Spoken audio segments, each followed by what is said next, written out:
Have you ever been stuck in the middle of nowhere, with nothing but a rock for a pillow and your past chasing you? What if, in that darkest moment, the sky ripped open and heaven came down to speak with you?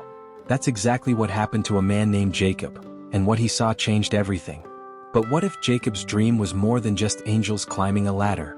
What if it was a glimpse of something deeper, something eternal? Welcome to Midnight Psalms, where sacred encounters in the dark reveal eternal light. Here we uncover the powerful stories hidden in the silence of the night, bringing ancient moments to life and finding divine meaning in midnight hours. Subscribe and let these night visions awaken your spirit. It wasn't a palace, it wasn't a temple, it was a lonely stretch of wilderness where the dirt clung to his clothes and the night air bit his skin. Jacob had run, not walked, from everything familiar, carrying the weight of betrayal on his shoulders, the guilt of deception in his chest, and the fear of retaliation chasing him like a storm. His brother wanted him dead, his mother sent him away, and his father had just unknowingly passed the blessing onto a liar. Jacob wasn't just running from home. He was running from himself. The sun had set, and with it, his illusions of control faded into the shadows of uncertainty. He found a rock and called it a pillow, but little did he know that night would become the most sacred one of his life. The stars above him were silent, but heaven wasn't. He closed his eyes, not expecting anything but cold dreams and regret, but then the sky opened. In his sleep, Jacob saw a ladder stretching from the earth all the way to heaven. Not just a ladder but a divine connection, a cosmic bridge between two realms. Angels weren't just floating, they were ascending and descending as if heaven was interacting with earth in real time, like traffic between two dimensions. At the top stood the Lord himself, not distant, not silent, but present, personal, speaking directly into the storm within Jacob's heart. He didn't condemn him, didn't remind him of the lies, the manipulation, or the pain he caused. Instead, he repeated the very promise he gave to Abraham and Isaac. Land, descendants, blessing. God was confirming that despite the mess, the blessing still stood. But why a ladder? Why angels? Why this dream in this moment? Jacob didn't ask for it. He wasn't praying, fasting, or seeking a revelation. He was running, sleeping, surviving. And that's the point. Grace often arrives when we least expect it, when we're not performing, when we've hit bottom. The ladder wasn't built by Jacob, it was sent from above. It was God's initiative, God's message. I'm still here and I'm not done with you yet. The angels were a sign that heaven was not disconnected from his journey. They symbolized activity, movement, divine purpose in motion, and the ladder? A revelation that there is always a way back to God, even when we've gone too far. Jacob woke up with a gasp, his heart pounding, eyes wide open, sweat on his brow and wonder in his soul. The wilderness hadn't changed, but he had. Surely the Lord is in this place, he whispered, and I didn't even know it. That's the beauty of encounter. It doesn't always come with thunder, but it always leaves a mark. He renamed the place Bethel, meaning house of God, even though there were no walls, no roof, no altar, just a stone soaked in sleep and grace. Jacob wasn't the kind of man we'd expect God to visit, but maybe that's the point. The presence of God doesn't wait for perfection. It shows up in broken places and blesses undeserving hearts. This wasn't just a dream, it was a prophecy, a preview, a divine announcement. Centuries later, Jesus himself would refer to Jacob's ladder, telling Nathanael, "You will see heaven open and the angels of God ascending and descending on the Son of Man." Jesus was saying, I am the ladder. I am the connection. What Jacob saw in the dark wilderness was a foreshadowing of Christ, the ultimate bridge between heaven and earth. Jacob saw a symbol, but Jesus became the substance. The promise that once visited a fugitive now lived in flesh and walked among us. The ladder was never about religion or effort, it was about God reaching down. But let's go deeper. Jacob didn't just receive a vision, he received a shift. Before that night, he was Jacob the deceiver, the hustler, the one who always found a way to win even if it meant hurting others. After that night, something started to change. His journey wasn't over, but his direction shifted. That dream anchored him in a new identity. One where God wasn't just the God of his fathers but his God. Bethel became his personal altar, not made of gold or ritual but of memory and mercy. And sometimes that's all we need, a place where heaven met us when we least deserved it. In the silence of the desert, Jacob learned something sacred. The wilderness can become holy when God steps in. The dream wasn't a fantasy, it was an invitation. I am with you, God said, and I will watch over you wherever you go. That promise didn't erase Jacob's past, but it reframed his future. No longer was he walking alone. He was walking with a God who sees, who speaks, who shows up in dreams with ladders and light. And if God could do that for a man like Jacob, what could he do for someone like you? We often expect God to meet us in church pews or worship songs, but Jacob's story reminds us, God shows up in the mess, the mistakes, and even the exile. There is no geography too far, no failure too deep for his voice to find us. Maybe your pillow is also a stone today, uncomfortable, cold, the kind that reminds you of everything you've lost. But if Jacob's dream teaches us anything, it's this: stones can become sanctuaries, and ordinary nights can become portals to glory when heaven decides to speak. Jacob's journey didn't become easier after the dream. He still faced hardship, deceit, and deep wounds, but he carried a revelation now, a memory that lit his path, and sometimes that's all we need: a moment of clarity in the fog, a dream that doesn't fade with the morning, a divine whisper that lingers when everything else is silent. That ladder was real, not because Jacob touched it, but because he was changed by it. And in a world of chaos and confusion, maybe what we need isn't another explanation but an encounter.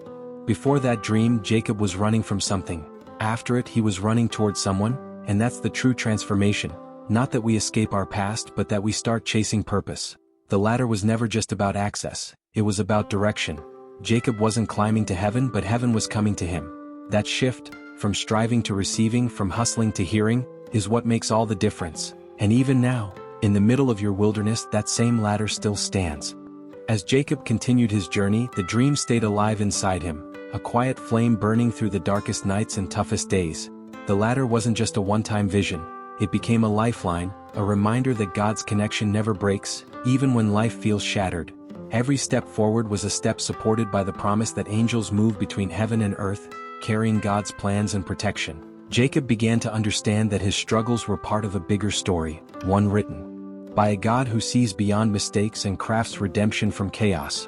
The ladder was more than a dream, it was a symbol of hope, a spiritual highway that invites us to trust beyond what we see. It's easy to get caught up in the visible struggles, battles with family, fear of the future, wounds that never seem to heal. But Jacob's ladder teaches us that there's an invisible reality constantly at work. Even when life feels like a wilderness, even when answers don't come, God's presence is active and intentional. The ascending and descending angels show us that heaven is not distant or detached. It is deeply involved in our daily lives. This story isn't about ancient times alone, it's a reminder that in every moment, divine help is near, moving towards us and away from us with purpose and love. Think about your own ladder, the unseen support, the quiet moments where you felt peace in chaos or guidance when all seemed lost. Jacob's dream invites us to open our eyes and hearts to those moments. It asks us to believe in a connection that goes beyond the physical world.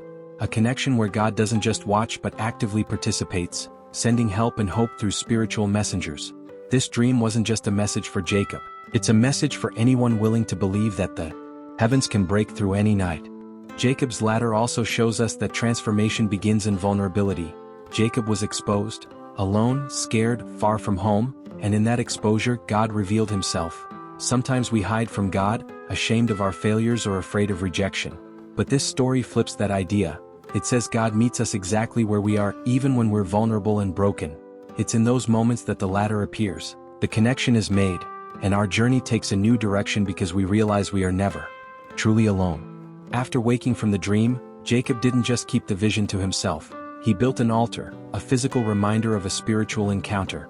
This act was a declaration, a way to say, "This place changed me, this moment transformed me."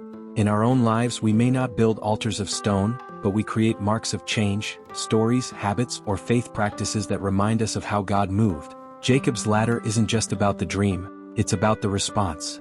Faith takes steps, remembering the moments when heaven touched earth and changed the course of our lives. But the ladder also symbolizes the tension between heaven and earth, between the spiritual and the practical, between divine promises and human realities. Jacob still had challenges to face, difficult relationships to repair, and personal growth to embrace. The ladder doesn't erase hardship. Instead, it teaches us to hold both realities simultaneously, the struggles and the hope. It invites us to live with our feet on the ground and our hearts lifted towards heaven.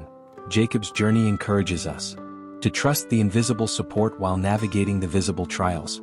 This story also connects to the bigger biblical narrative of God's presence with his people. From Abraham to Moses, from prophets to kings, the theme of divine visitation and covenant runs deep. Jacob's ladder is a snapshot of that ongoing relationship between God and humanity.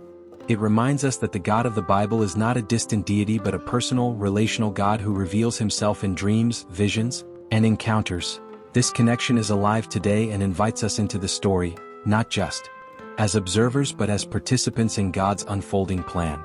Jacob's dream invites us to reconsider how we see our own spiritual journeys.